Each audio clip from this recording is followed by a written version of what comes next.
영어 실력만 향상되는 게 아니라 이러다 정말로 인생이 바뀔 것 같다. 무한도전 김태호 PD 강력 추천. 통역사 출신 영어 독학의 신이 알려주는 궁극의 영어 마스터 비법. 영어책 한 권 외워봤니? 영어책 한 권이 통째로 복사됩니다. 영어책 한 권 외워봤니? 위즈덤 하우스.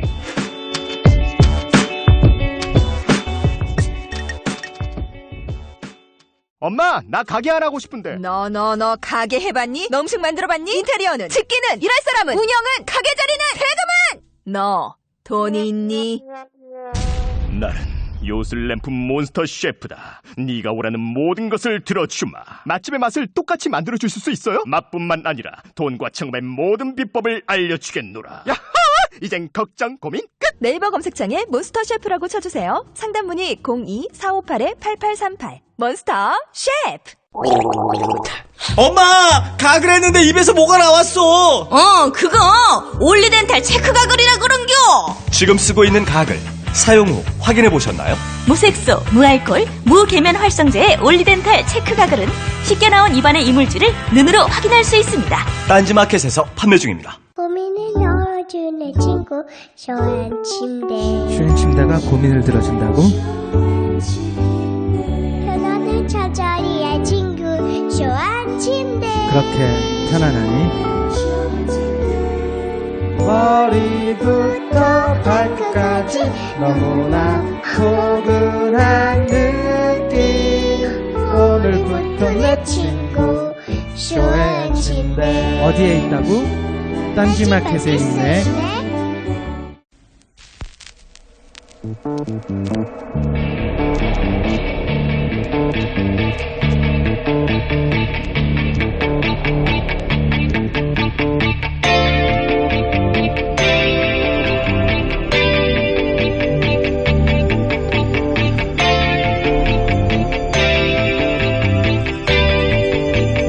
안녕하세요, 김호준입니다.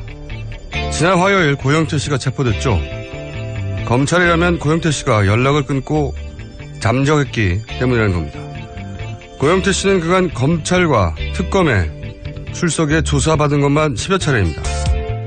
지난 금요일도 검찰과 통화를 했고 지난 월요일에는 변호사를 선임해 출석일을 조율하고 있었습니다. 그러나 검찰은 주말 동안 연락이 닿지 않았다는 이유로 일요일 체포영장을 발부해 두었고 월요일 선임된 변호인과 출석일 조율하기로 통화가 이루어졌음에도 미리 받아둔 영장으로 체포한 것입니다.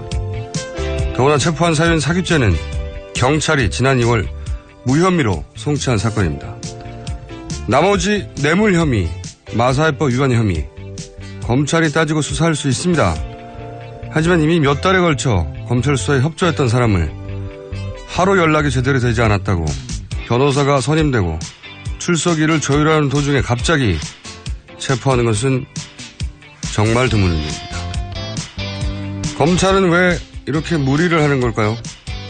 고영태 씨를 파렴치범으로 만들어 그동안 진술 신빙성을 떨어뜨려야 할 이유라도 있는 걸까요? 그 이유 제대로 밝혀내려면 이번 선거 정말 잘 치러야겠습니다. 김어준 생각이었습니다.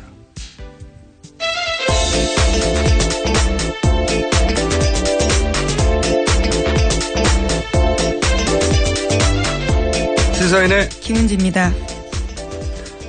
자, 선거 대선이 한 달도 안 남았습니다. 벌써. 네. 김은지 기자가 브리핑을 처음 시작한 게 언제죠? 12월 초 정도입니다. 12월 초. 예, 한참 네. 국정농단 사건 최순실 불러갔던데요. 뉴스로만 4개월을 달려왔는데, 예. 어느새 이제 선거예요. 대선이에요. 예. 대선이 한 달도 안 남았어요. 정말 시간이 빠릅니다. 자, 어제 보궐선거가 있었죠?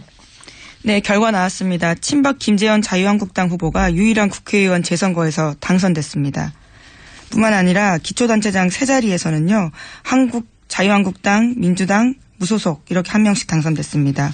경기도 하남시장 보궐선거에선 민주당 오스봉 후보가, 포천시장에는 자유한국당 김종천 후보가 당선됐습니다. 그리고 광역의원 재보궐선거에서는요. 총 7곳이 있었습니다. 자유한국당 후보 3명, 국민의당 2명, 민주당 1명, 무소속 1명이 당선됐고요. 기초의원은 총 19곳이었습니다. 이 중에 자유한국당이 7명, 민주당이 5명, 국민의당이 2명, 바른정당 2명, 무소속 3명 당선됐습니다.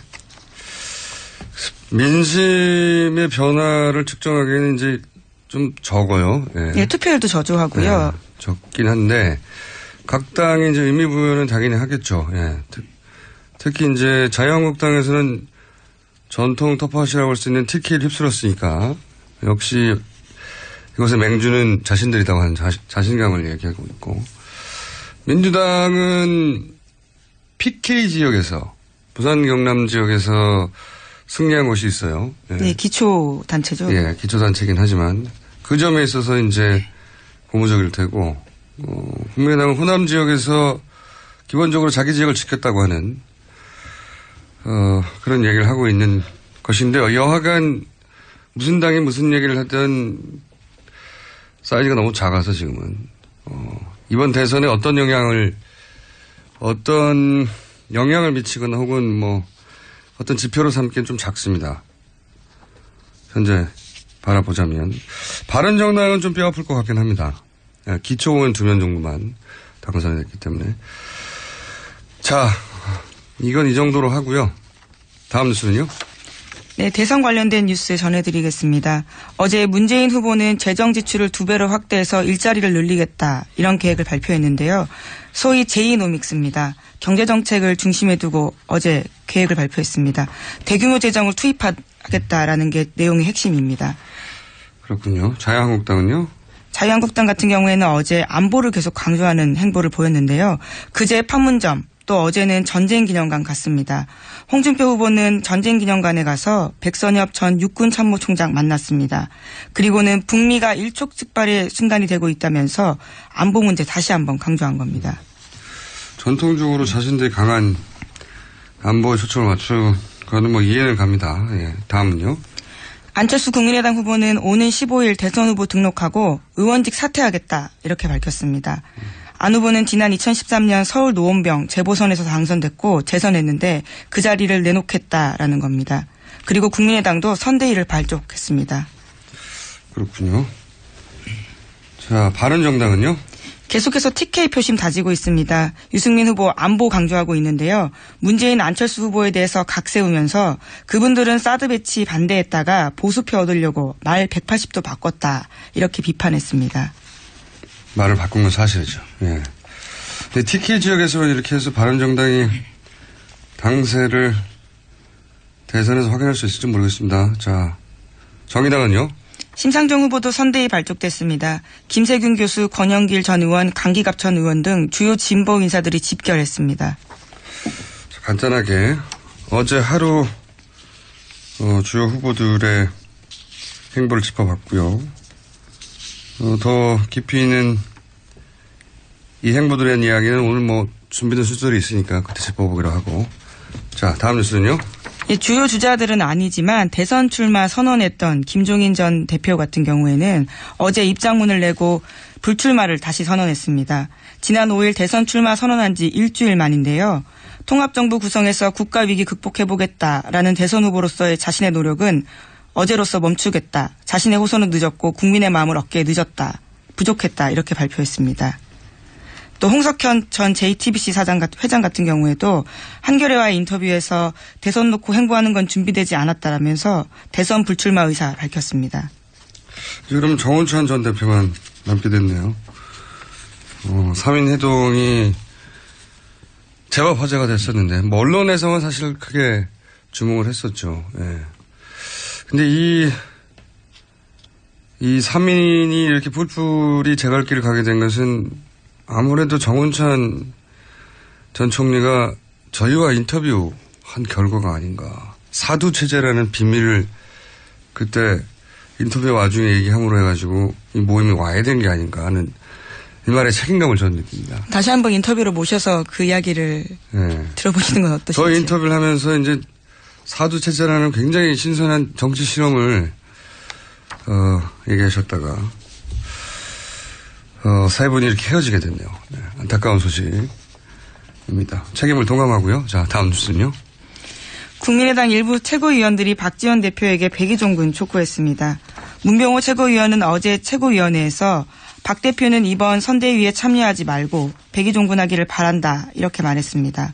이어서 황교안 최고위원도 박 대표는 늘 선당우사를 말해왔기 때문에 이것을 몸소 실천할 적기다 이렇게 거들었는데요. 박지원 대표는 회의 도중에 2차례 자리를 비우긴 했지만 특별한 반응은 보이지 않았고요. 곧이어서 발표된 선대위 이름에 상임선대위원장으로 이름을 올렸습니다. 원래 이제 선대위 꾸밀 때 시끄럽습니다. 예. 당내에서. 민주당도 시끄럽고요. 그런데 지금 국민의당 이게 뉴스가 좀 되긴 했는데 박지원 대표만한 스피커가 당내에 없죠. 예. 더군다나 지금 불과 4주 남은 대선 전에 뉴스로 나오긴 했지만 박지원 대표가 끝까지 대표 역할을 하겠죠. 자, 그리고 다른 당도 이런 일은 많습니다. 다음 뉴스는요. 검찰이 고영태 씨에 대한 구속영장 청구할 방침이라고 세계일보가 보도했습니다. 이에 고영태 씨 쪽에서는요. 검찰에 출석할 뜻을 밝혔음에도 불출석 우려가 있다면서 체포한 것은 타당하지 않다고 주장하면서 법원에 체포적부심 심사 요구했습니다. 그래서 오늘 오후 2시에 체포적부심사가 열리는데 체포적부심은 수사기관의 체포가 부당하다고 판단된 경우 법원에 석방해달라라고 요청하는 제도입니다. 저는 여기는 좀 할 말이 많아요. 이 뉴스는.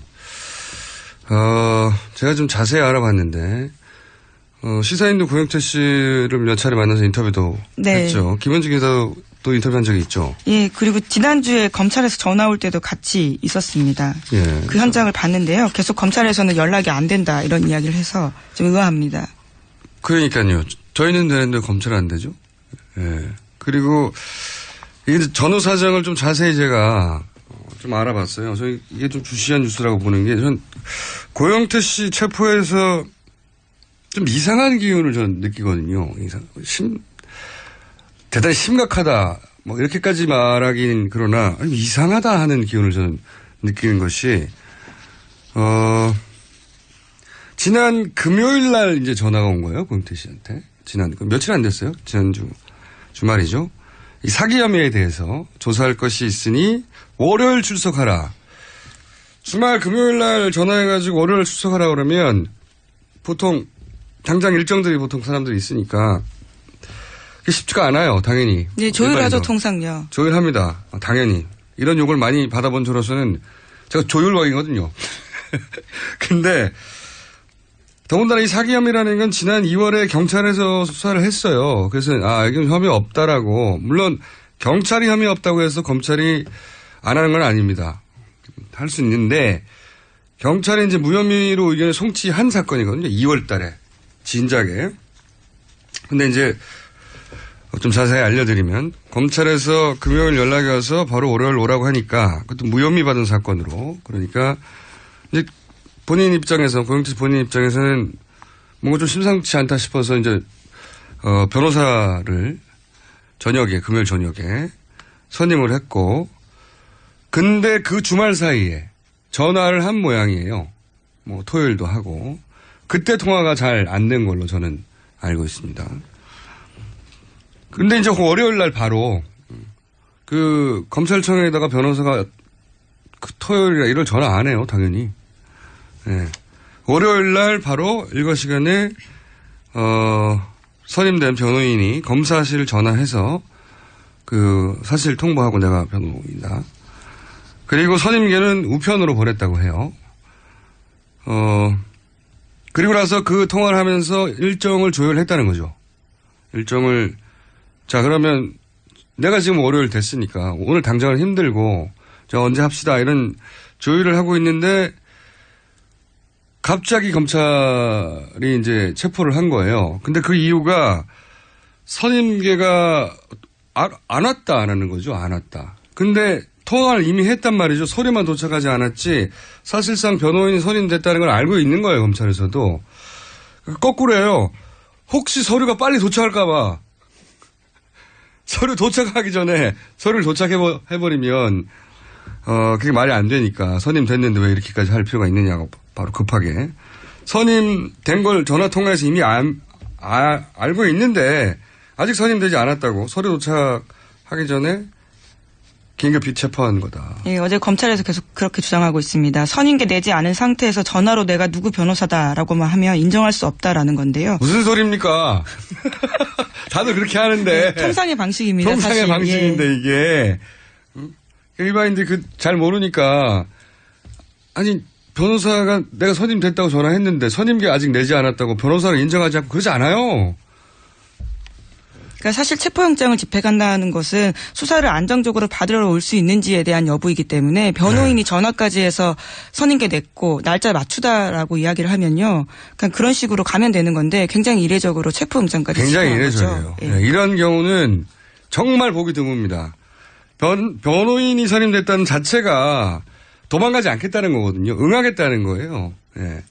더군다나 고영태 씨는 이미 10여 차례 이상 검찰에도 여러 번 단 한 번도 소환 응하지 않은 적이 없어요. 검찰 특검 모두 네. 성실하게 나갔다라고 합니다. 심지어는 그 공휴일에도 나갔었고 명절 기간에도 명절 기간에도 나갔어요. 그러니까 도망갈 뜻이 없는 거죠. 이분이. 그래서 검사하고 일정 얘기를 시작하면 당연히 검사는 변호인이 선임됐다는 걸 도망가지 않고 법적으로 대응하겠다는 거니까 일정 되기 시작하면 체포하지 않아요. 예. 그건 뭐 누구한테 주변에 변호인한테 있으면 물어보십시오. 예. 더군다나 이 체포할 때 정식으로 소환 요구를 하지 않았어요. 소환장을 보내지 않았습니다. 검찰이.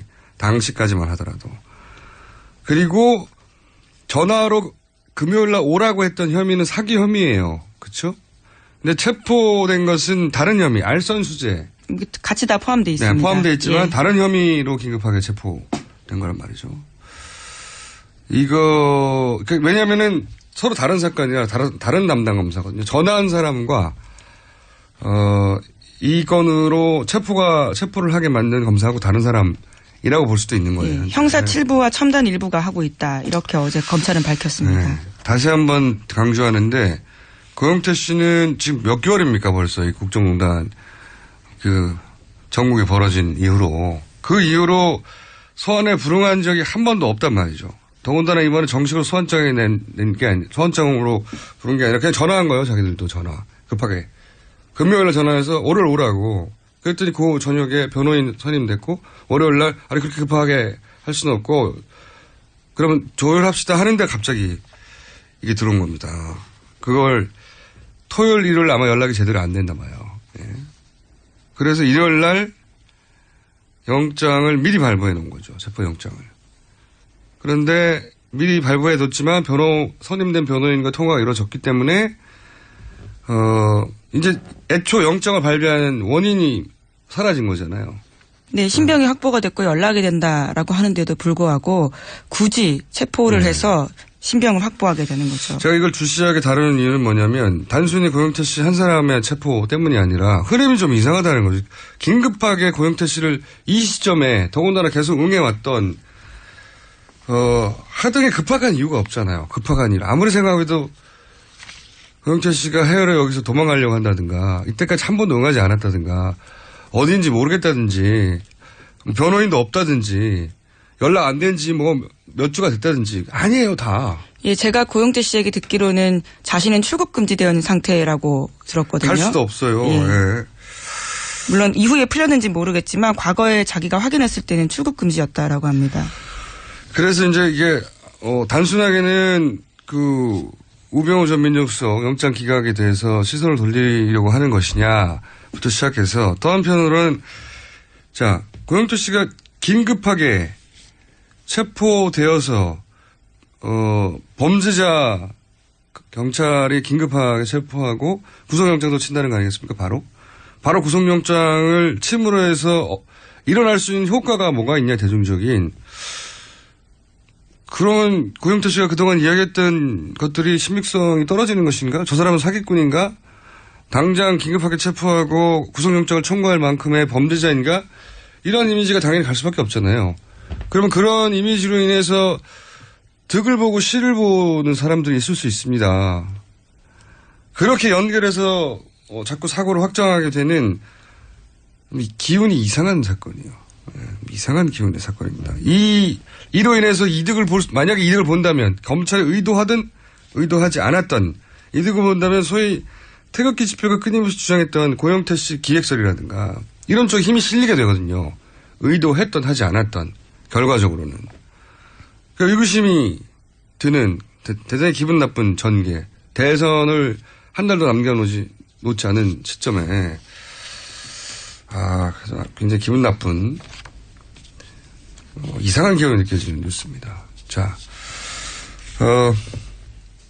저는 오히려 이 사건이 주목이 돼서 대선 후보들의 행보보다 주시하게 다뤄봤습니다. 체포가 된 상태에서 그대로 구속영장까지 이어질지 아닐지는 곧 결론이 나겠죠? 네, 적부심사 오늘 오후 2시에 있습니다. 알겠습니다.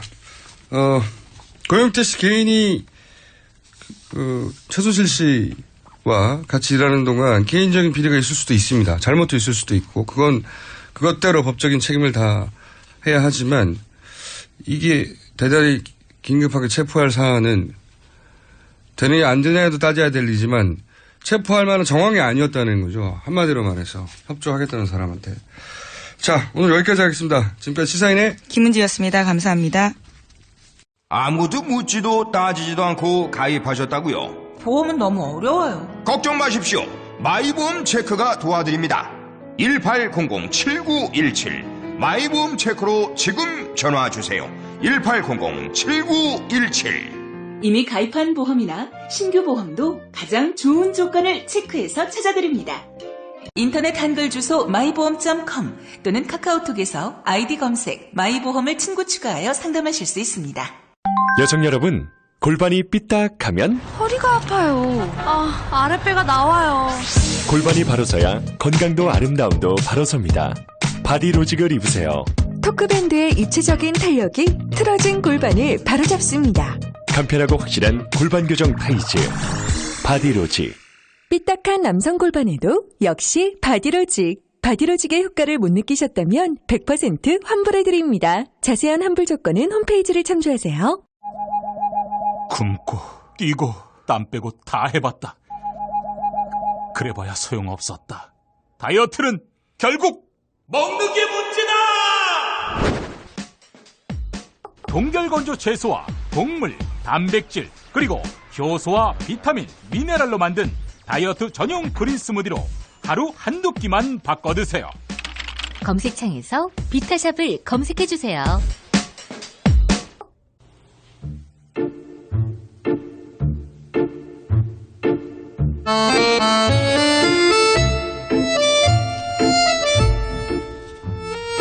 뉴스공장과 함께 온 전통의 코너, 전통의 강자, 내부자들. 새로 생긴 내부자 너희 코너가 빠르게 치고 올라오고 있고 한두 주 이내에 대체될 수도 있습니다. 요일이. 그러나 현재까지는 뉴스공장 최고의 코너, 바른정당의 김성태 의원님 나오셨습니다. 예, 안녕하세요. 김성태입니다. 더불어민주당의 안민석 의원님 나오셨습니다. 네, 끝나지 않은 전쟁의 저자이며 단설 유치원과 병설 유치원의 차이를 분명히 분간하는 안민석 의원입니다. 우리 안민석 의원께서는 이제 좀 여러모로 방송에 참 적절한 용어 선택과 또 내용에 대해서 상당히 심각한 수준까지 왔죠. 저도 그 덕분에 이 내부자 둘 방송 내용을 비밀 녹취록이라고 이렇게 호도를 당하고 있어요. 비밀 녹취록. 몇백 마리 듣고 있는데. 그러니까 국정조사 특위 청문회 영상을 이걸 악의적으로 편집을 해가지고. 의원님 나온 부분을요?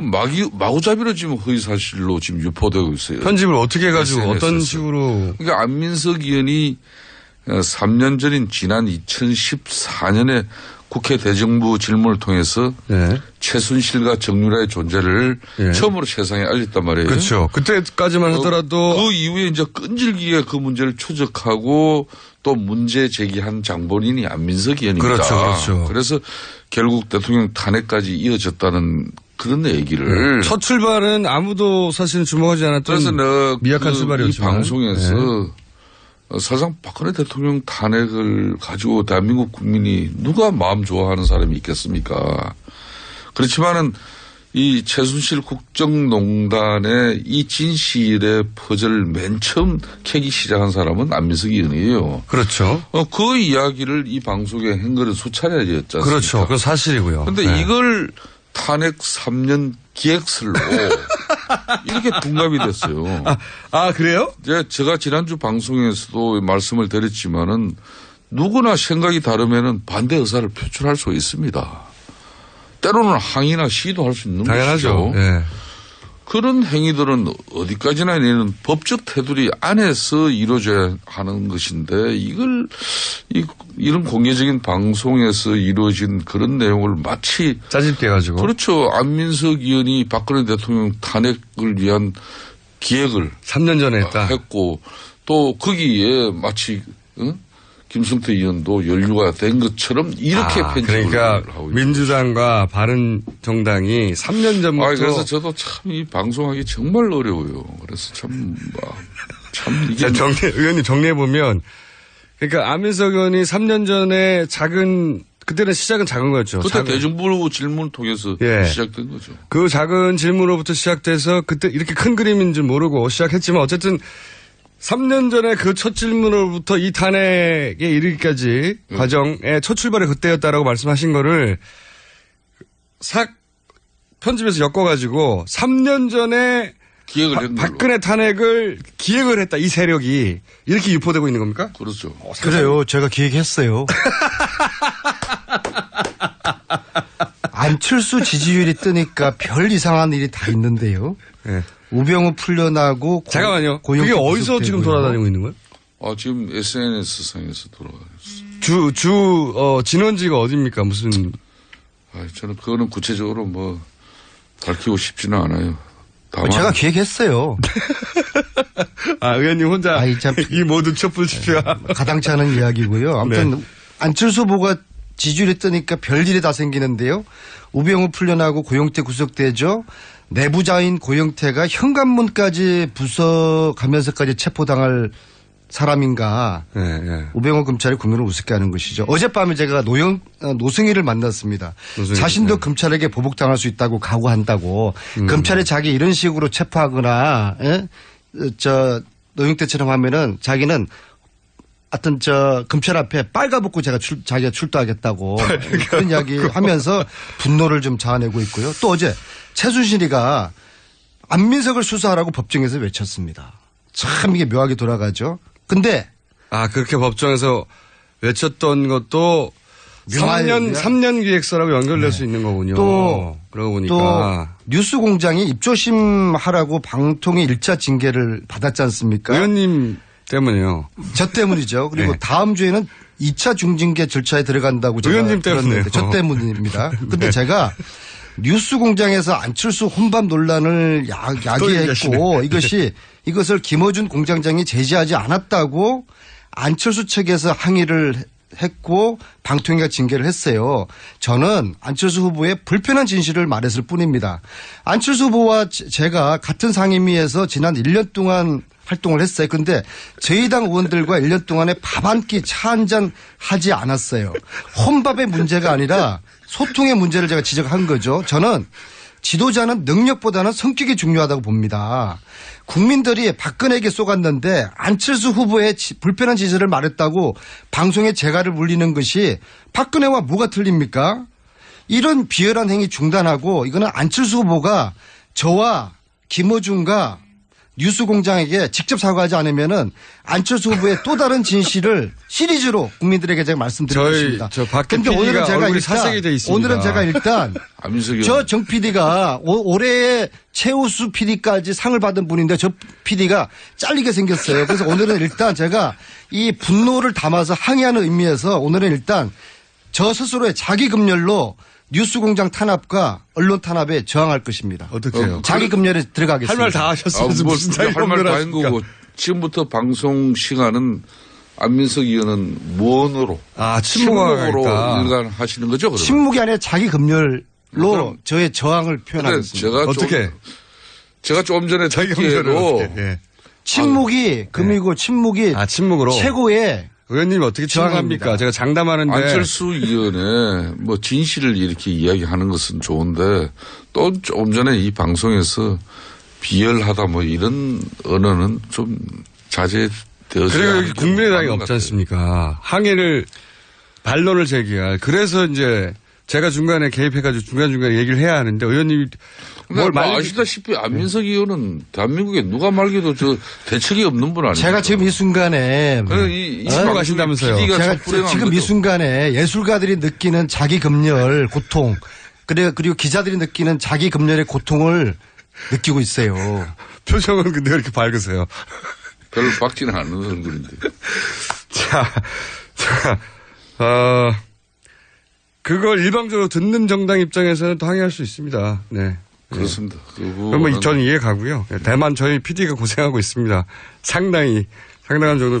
오늘은 안철수 안짜도 안 꺼내고요. 예. 대신에 사과하지 않으면은 안철수 불편한 진실 시리즈를 제가 다음 주부터 국민들에게 말씀드리겠습니다.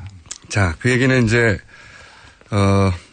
그만해 주시고요. 저희 PD가 사색이 돼가지고 지금 화장실에 갔어요. 끝나지 않은 전쟁. 눈물을 흘리면서. 끝나지 않은 전쟁. 끝나지 않은 전쟁. 이게 그만둘 일입니까 이게? 이렇게 언론 당할 것도. 예. 김우중 공장장은 배알도 없어요? 웃지 마시고 빨리 이렇게 진행을 시키세요. 그래야 중단이 되죠. 아니 갑자기 너무 진지한 얼굴을 했다가 웃었다가 적응이 안 되네요. 자, 유승민 후보 이거 처음에 관심사입니다. 이제 곧 후보 등록을 공식으로 하기 때문에 후보 등록을 하면 인쇄에 들어갑니다. 인쇄에 들어가면 후보 사퇴를 하든 단일을 하든 효과가 반감되는 거 아닙니까? 종이에 찍혀 있으니까. 그러면 며칠 안 남았어요. 며칠. 유승민 후보가 자유한국당과 얘기도 했었고 그리고 국민의당과 얘기도 했었고 쭉 얘기해 왔는데 완주하겠는걸?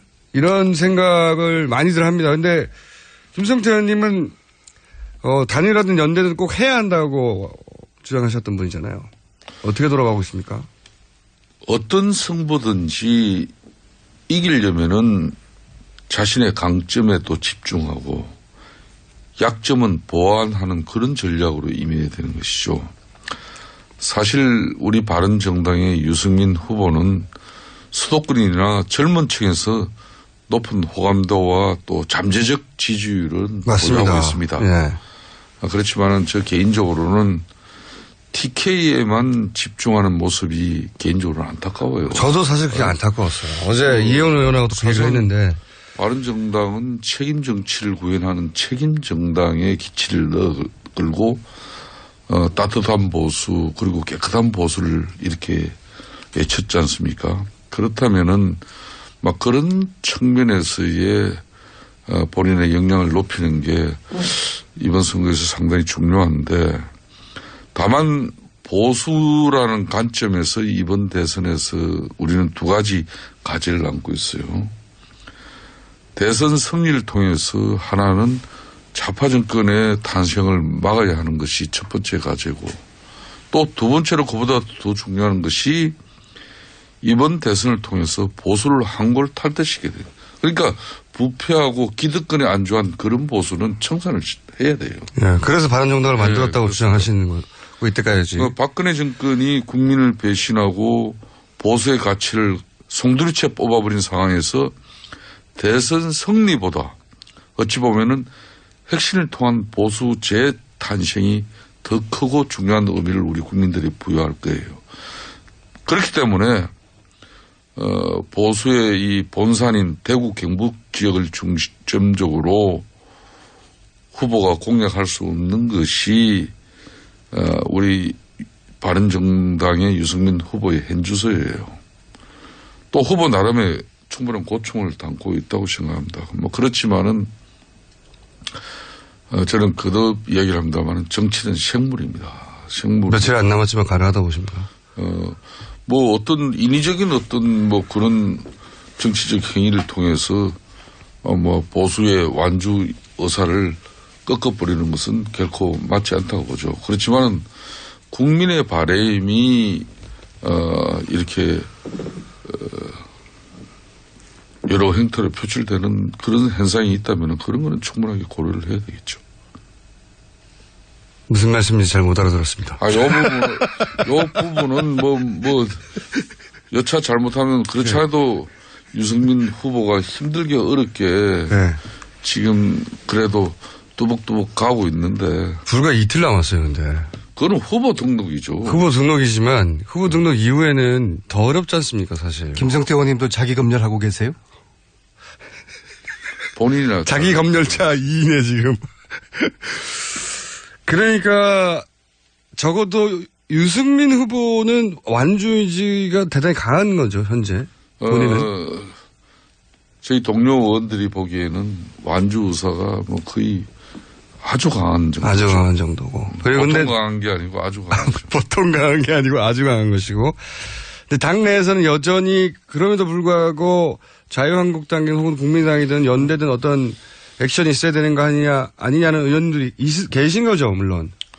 있죠. 거듭 이야기합니다만은 정치는 생물이기 때문에 대선 이후에 정치 지행이나 또 우리 당의 진로 문제를 왜 고민하지 않겠습니까? 그런 부분은 어떤 행태로든지 바른정당의 정치인들이니까 할 수밖에 없어요.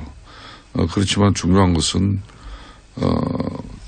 우리 자신들이 뽑아낸 후보니까 후보가 맞습니다. 지금까지는 우리가 후보를 뒷받침했고 또 어떻게 보면 후보를 위해서 모든 걸 다 했다고 봐요.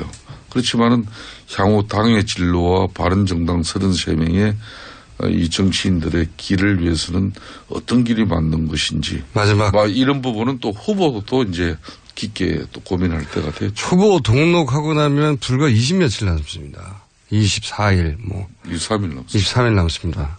23일이면 4주도 안 되는 거죠. 예. 3주 이틀 정도죠. 사실상 통상의 선거라면 선거 막판이어서 변수가 거의 없는 지경에 도달하는 건데,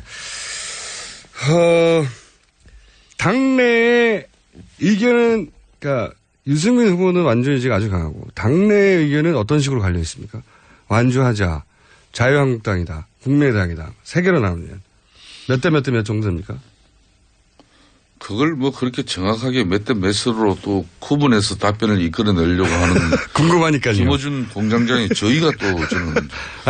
그것을 제가 정확하게 구분해주면 바른정당은 바로 분란이 일어나요. 그럼 분위기는 어떻습니까? 대세는. 가장 큰 대세는. 대선은 우리 유승민 후보가. 완주하니까. 열심히 잘 뛰어서. 빨리 좀 우리 정당 지지율과 후보 지지율이 좋아지길 바라는 마음이 간절할 뿐이죠. 그 대구에 TK 지역이 너무 갇혀 있는 거 아니냐는 지적들은 당내에서. 그건 제가 아까 했지 않습니까? 그렇죠. 그건 좀 벗어나야 돼요. 안타까워요. 대한민국이 어디 TK밖에 없습니까? 근데 TK에서 배신자라고 지적받는 게 후보 당사자에게는 좀 아픈가 봅니다. 거기에. 처음부터 유승민 후보는 사실상 본인의 또 정치가 이분이 비례대표 하고 난 거기에 고향이죠. 물론 정치적 고향이고. 정치 고향이에요. 그러니까 그 TK 정서를 가지고 늘 정치를 했다고 해도 과언이 아니죠. 그래서 거기서 인정받지 못하는 것을 견디기 힘들어하는 거군요. 그 상당히 힘들어하고 본인 마음 아파하고 또 물론 전국적인 우리 국민들의 이번 조기 대선에서의 바람도 본인이 누구보다 잘 알고 있습니다. 그렇지만은 항상 대구 경북에 대한 어떤 그런 원성과 탄성 또 그런 부분에 대해서 늘 본인이 힘들어하는 건 사실이죠. 지금 이 방에서 제일 힘들어하는 건 안민석 의원인 것 같습니다. 지금 본인이 자기 검열하는 거라고 입을 일부러 닫고 계신 거잖아요. 얼마나 말을 하고 싶으실까? 먼저 끝나지 않은 전쟁 지난주 출판 기념회에 우리 김호준 공장장이 와주셔서 그리고 김성태 의원님도 와주셔서 성안이 끝나서 대단히 감사들 말씀도 전하고. 그날 팔린 책이 전부죠, 이때까지. 인쇄가 그날 다 나갔습니다. 그날 팔린 책이 며칠째 지금 그 인쇄를 충분하게 찍는다고 그 인쇄소 직원들이 지금 코피가 흘렸다고 합니다. 보통 이제 미리미리 준비해 놓는데 일세로 끝날 걸로 출판사에 생각했나 보죠. 예. 당일날 2,000권인가 3,000권이 다 매진이 돼서요. 왜 책을 이것밖에 안 찍었냐고 해서 오신 분들 사이에 싸움도 나고. 출판사는 알았던 거죠. 여기서 끝날 거라는 걸.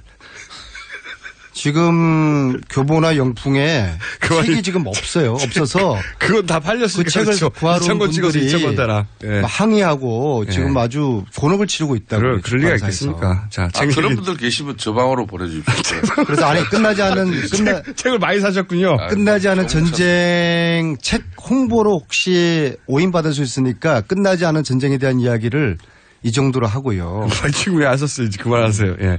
그 어제 보궐선거 있었는데 결과가 저희들에게 굉장히 고무적이었어요. 특히 이 국민당 후보하고 붙은 곳이 9곳인데 그중에 7대2로 저희들이 이겼습니다. 경남에서는 저희들이 처음으로 도의원을 이겼고요. 특히 수도권 민심을 알 수 있는 하남시장 선거에서 여기는 이제 사당이 후보를 다 냈는데 여기서 저희 당 후보가 이겨서 굉장히 고무적인데요. 다행히 오늘 국민의당 순서도 저희 3부에 있으니까 예. 그 이제 일단 주장부터 하시죠. 이제 대선이 네. 3주 남았지 않습니까? 사실은 진보가 좋은 거예요. 기득권들 자기들끼리 다 해먹는 이 세상을 바꾸자는 게 진보거든요. 그래서 앞으로 25일 동안 문재인 후보께서 이게 참 진보가 좋은 것이다. 문재인이가 좋은 것이다. 문재인이가 되면은 내 삶이 이렇게 바뀌어질 수 있구나. 손에 떡을 쥐어주는 손에 떡과 빵을 쥐어주는 이런 진보 정책 비전을 국민들에게 제시를 하게 되면은 지금 잠시 출렁이지만은 일주일 내로 우리 문재인 후보가 월등한 또 그 선두를 김원중 달릴 수 있을 공장장님, 요 겁니다. 대목에서 이런 방송을 하면은 제지를 해줘야 돼요. 아니 이제 자기 그러니까 소속 당에 대해서 자기 자랑하는 거는 뭐 자랑하세요. 특정 후보 지지를 위한 이 방송이 되면은 지적을 받죠. 지금은 우리는 그런 제 말씀이 자기 정당 자기 홍보하는 건 괜찮습니다. 제 말씀이 문재인 후보에 대한 지지 발언으로 들렸습니까? 그렇습니다. 저 역사적인 객관적인 사실을 말씀드린 건데 진보가 좋은 거 아니에요. 근데 문제는 진보에 대한 인식을 바꿔줘야 돼요. 국민들 한 분 손에 빵과 떡을 쥐어주는 그런 진보.